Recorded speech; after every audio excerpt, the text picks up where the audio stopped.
Here we're going to go over a couple of examples of graphing lines using X and Y-intercepts. But first, let's take a closer look at what these intercepts represent. If I have this line, my X-intercept is here. The coordinates of my X-intercept are always going to be where it's hitting the X-axis, but it's never going up or down. So the Y is always going to be 0 for an X-intercept. That's why the first step is saying to find the X-intercept, just substitute 0 in for Y and then see what X is. In the same way, the Y-intercept is here. And the coordinates would be over 0, because you're not going left to right on the X-axis, but you are going up 4 on the Y-axis. The Y-intercept is always going to have an X coordinate of 0. So that's why step 2 says to find the Y-intercept, put 0 in for X and see what Y is. So if I have this equation here and I want to find the X-intercept, I'm going to put 0 in for Y, because we want to see what is X when we put 0 in for Y. That's going to be our X-intercept. And then you solve. So 2 times 0 is 0, so that just cancels out. So I'm just left with 3x equals 12. And if I divide both sides by 3, I see x is 4. So when I put 0 in for y, x is 4. 4, 0, right here, is my X-intercept. Now let's find the Y-intercept. So we're going to put 0 in for x, because the Y-intercept always has an x coordinate of 0. We want to know what is y when x is 0. So this is the equation we're going to solve. Now again, 3 times 0 is 0, so that goes away. So we're just left with 2y equals 12. And if we divide both sides by 2, we see that y equals 6. So when x is 0, y is 6. So our Y-intercept is going to be up here at 6. Now that we know 2 points, then we can just draw our line between those 2 points and just extend it in both directions. And this is a sketch, a graph of this equation. Let's try another. Again, X-intercept, we're going to put 0 in for y, because we want to know what is x when y is 0.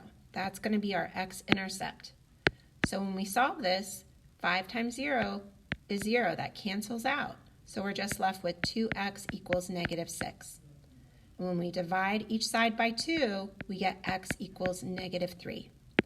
So our X-intercept is negative 3, 0, right here. Now let's do the Y-intercept. To find the Y-intercept, we want to put 0 in for x. We want to know what is y when we put 0 in for x. That's going to be our Y-intercept. After we substitute in 0 for x, we solve. 2 times 0 is 0, so I'm just going to cross that off, and I'm left with 5y equals negative 6. Then I'm going to divide both sides by 5, and I end up with 5 equals negative 6 divided by 5. Now, if this is on an assignment like a Khan Academy assignment, you can divide it, and if it divides out and the decimal ends and doesn't fill your calculator, you can put your answer as that decimal. Otherwise, you just want to simplify that fraction. This is saying negative 6 divided by positive 5, so you just want to make sure you put that negative sign out front, because your answer will be negative. And I can't simplify, I can just leave the fraction just like that. Because I can't simplify it, I can't divide the top and bottom by some number. If I do want to change it to a decimal, if I divide that, I get negative 1.2. So my Y-intercept is 0, negative 1.2. About right here. And then again, whenever you have 2 points, you can just connect them and extend them, and you have a sketch of your graph.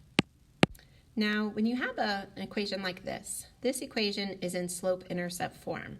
Remember, y equals mx plus b, where m is your slope and b is your y-intercept. So typically, when you have an equation in this form, you're going to graph it using that y-intercept and the slope. But if you are asked to find the X and Y-intercepts, you can go through this same process. So to find the X-intercept, I'm going to substitute 0 in for Y because I want to know what is X when Y is 0. And then you solve for X. To solve this, I'm going to add 4 to both sides. So I end up with 4 equals 2X. And then divide by 2 on both sides. And I see that X equals 2 when Y is 0. Now let's do the Y-intercept. Again, to find the Y-intercept, you put 0 in for X. We want to know when X is 0, what is Y? That's our Y-intercept. And then you simplify. 2 times 0 is 0. So we just have Y equals minus 4 is now negative 4. So when X is 0, Y is negative 4. So plot that point, and again, all you need is 2 points for a linear equation. Just connect them and extend it in both directions.